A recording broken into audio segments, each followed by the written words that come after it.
Hai semua, perkenalkan nama aku Alsidiofreta Sarafina dengan 3 digit NIM terakhir 334. Nah, aku dari kelas I bakal ngejelasin tentang materi persediaan atau inventory. Jadi simak baik-baik ya. Jadi persediaan itu adalah suatu aset yang digunakan untuk dijual dalam kegiatan usaha normal. Tetapi dalam proses produksi, aset ini digunakan untuk dijual kembali dalam bentuk bahan atau perlengkap untuk digunakan dalam proses produksi atau pemberian kerja. Nah, biasanya persediaan ini digunakan pada dua kategori usaha, yaitu yang pertama ada usaha atau perusahaan manufaktur, yang kedua ada perusahaan atau usaha dagang. Nah, apa sih perbedaan dari persediaan untuk perusahaan manufaktur dan persediaan di perusahaan perdagangan? Perbedaannya itu terletak pada yang pertama untuk perusahaan dagang sendiri. Nah, persediaan yang dimaksud untuk perusahaan dagang ini tuh seperti pengadaan barang atau pembelian barang persediaan yang ditujukan untuk dijual kembali. Contohnya seperti pada pasar grosir ataupun grosir. Nah, jadi akun pada neracanya itu juga hanya terdapat persediaan saja. Sedangkan untuk perusahaan manufaktur itu persediaan adalah pengadaan barang atau pembelian persediaan yang ditujukan untuk diolah kembali menjadi barang sebelum dijual. Nah, untuk perusahaan manufaktur, akun neraca untuk persediaan itu biasanya terdapat 3. Yang pertama ada persediaan barang baku, lalu yang kedua ada persediaan barang dalam proses atau work in process, yang terakhir ada persediaan barang jadi. Nah, bagaimana sih suatu persediaan ini bisa dicatat dalam di neraca? Nah, jadi untuk dapat mengakui suatu persediaan pada perusahaan, kita harus mengetahui yang pertama ada persediaan itu tuh dimiliki atau dikuasai atau diterima hak kepemilikannya oleh satuan kerja. Yang kedua, ada memiliki manfaat ekonomi masa depan. Yang ketiga, ada nilai persediaan itu tuh dapat diukur secara Anda. Lalu apa aja sih jenis-jenis dari persediaan ini? Kalian mesti bertanya-tanya kan? Jenis persediaan yang pertama itu ada bahan baku. Bahan baku biasanya biaya perolehannya itu dapat diambil atau diperoleh dari yang pertama harga pembelian bahan baku tersebut. Lalu yang kedua ada biaya ongkos angkut. Lalu yang ketiga ada biaya penyimpanan gudang. Lalu yang terakhir ada biaya lain-lain yang berkaitan dengan bahan baku itu sendiri yang membuat bahan baku itu dapat diperoleh dalam proses produksi. Nah, bahan baku itu terdiri dari 2 jenis. Yang pertama ada bahan baku langsung. Bahan baku langsung ini biasanya dapat langsung diklasifikasikan ke dalam produknya. Contohnya ada kayu, lalu ada kain, dan lain-lain. Lalu jenis yang kedua itu ada bahan baku pelengkap atau bahan baku pembantu. Jadi untuk bahan pelengkap atau bahan pembantu ini biasanya tidak dapat langsung diklasifikasikan ke dalam produknya. Contohnya seperti paku, lem, benang, dan lain-lain. Jenis persediaan yang kedua itu ada persediaan barang dalam proses atau work in process. Jadi seperti namanya, untuk persediaan ini tuh masih dalam tahap pengerjaan atau masih dalam proses produksi. Jenis persediaan yang ketiga itu ada persediaan barang jadi atau finished goods. Nah, untuk persediaan ini tuh sesuai namanya juga, produknya itu telah diselesaikan pengolahannya dan siap untuk dijual ke konsumen. Jenis persediaan yang keempat itu ada persediaan barang dalam perjalanan atau goods in transit. Jadi barang ini atau persediaan ini tuh dikirim atas dasar FOB shipping point yang masih berada dalam perjalanan pada akhir periode yang akan menjadi hak milik pembeli dan diperhitungkan kepada catatan pembeli. Jenis persediaan kelima adalah barang konsinyasi. Jadi barang konsinyasi itu persediaan yang telah diserahkan kepada konsigne, tetapi mereka merupakan kepemilikan dari konsignor dan dimasukkan ke dalam persediaan konsignor sebesar harga beli atau biaya produksinya. Nah, bagaimana sih mencatat persediaan ini? Mencatat persediaan ini tuh gak bakal susah. Nah, sistem yang pertama atau cara yang pertama itu adalah sistem periodik. Jadi untuk sistem ini tuh pembelian atau pada saat pembelian itu akan dicatat pada akun persediaan. Nah, penjualannya akan dicatat dalam akun penjualan. Jadi perusahaan itu tidak mencatat detail harga pokok dari persediaan barang yang dimiliki.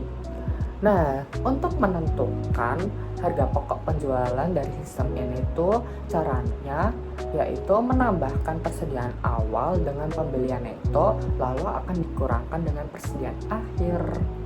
Sistem atau cara yang kedua yaitu sistem perpetual. Wow. Jadi pada sistem ini setiap pencatatan dilakukan secara terus-menerus atau sesuai kejadian di mana setiap pembelian dan penjualan barang akan dicatat dalam akun persediaan. Nah, pada sistem ini tuh menyajikan keterangan mengenai persediaan dan HPP untuk setiap barang atau produknya. Selanjutnya di sini aku bakal ngejelasin ke kalian 3 metode untuk menilai suatu persediaan. Metode yang pertama itu ada yang namanya Specific Identification Method. Jadi pada metode ini tuh digunakan untuk mengidentifikasi setiap barang yang dijual dan setiap barang dalam persediaan. Metode yang kedua itu ada cost flow method. Jadi pada cost flow method juga terbagi menjadi 2 cara. Yang pertama ada FIFO atau first in first out. Lalu yang kedua ada average. Nah, pada cost flow method ini metode ini tuh sangat krusial. Kenapa? Karena hasil akhirnya ini tuh langsung mempengaruhi si HPE, lalu laba bersih, lalu jumlah pajak penghasilan atau PPh yang harus dibayarkan. Jadi menghitung dengan metode ini tuh kayak bakal ribet gitu.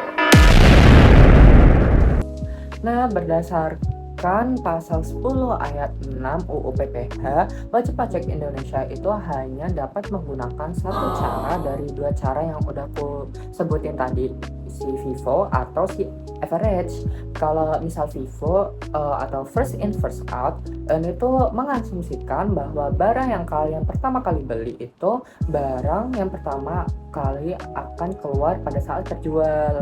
Nah, kalau untuk average, ini tuh metodenya membagi total biaya barang yang tersedia untuk dijual dengan jumlah unit yang tersedia. Nah, metode yang ketiga atau metode yang terakhir itu adalah estimasi persediaan. Jadi pada metode ini juga bakal dibagi menjadi 2 jenis atau 2 cara.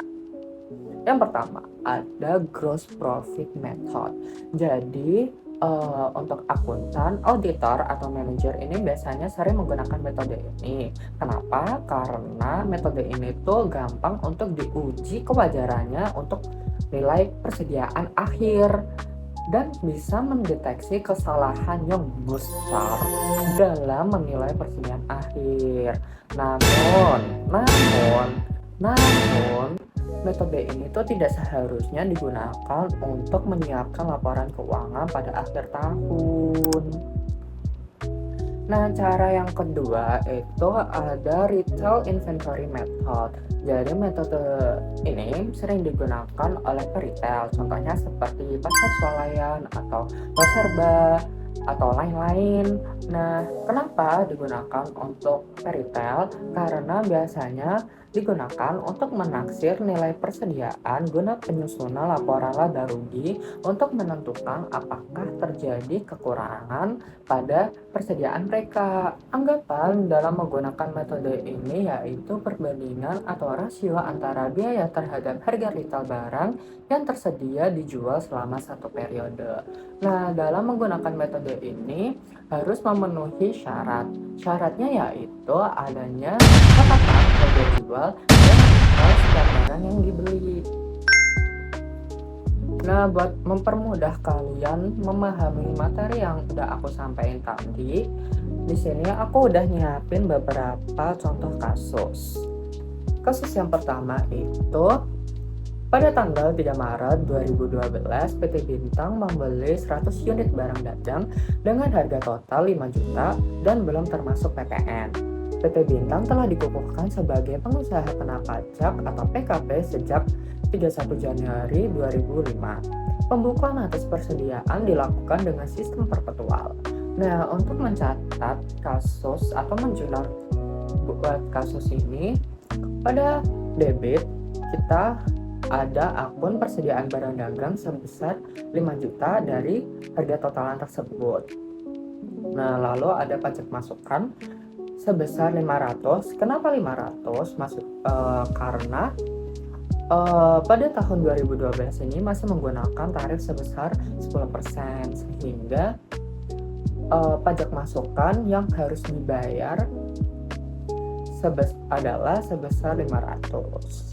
Lalu untuk kreditnya itu ada kas sebesar 5.500.000 atau totalan dari yang harus dibayarkan oleh PT Bintang. Nah, kasus yang kedua itu pada tanggal 3 Maret 2012, PT Bintang membeli 100 unit barang dagang dengan harga 5 juta, belum termasuk PPN. Nah, untuk kasus ini, PT Bintang ini belum dikukuhkan sebagai pengusaha kena pajak atau PKP. Dan pembukuan atas persediaannya yang melakukan dengan sistem perpetual.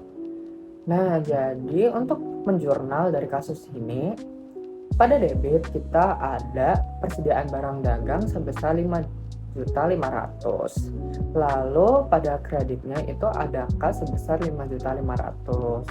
Nah, karena PT Bintang ini belum dikukuhkan sebagai PKP, jadi PT Bintang ini tidak dapat mengkreditkan pajak masukannya sebesar 500, sehingga pajak masukannya dimasukkan sebagai harga perolehan barang dagang. Jadi satu unit barang dagang itu atau HPP per unitnya itu sebesar 55.000 per unit. Kak Gem, kata-katanya dong. Oke, kata-kata hari ini singkat saja. Maybe you won't see me as a diva who will teach you in your class, but you will see me as a diva who rules the world. So, catch your dreams and always remember what RuPaul said. Don't fuck it up. Sekian video pemaparan materi tentang persediaan. Aku pribadi mengucapkan mohon maaf apabila terjadi kesalahan baik pun perkataan maupun perbuatan dalam video ini, baik disengaja maupun tidak. Aku selaku artis dalam video ini meminta maaf sebesar-besarnya. Sekian, thank you for watching. See you next time if I see you again. Bye.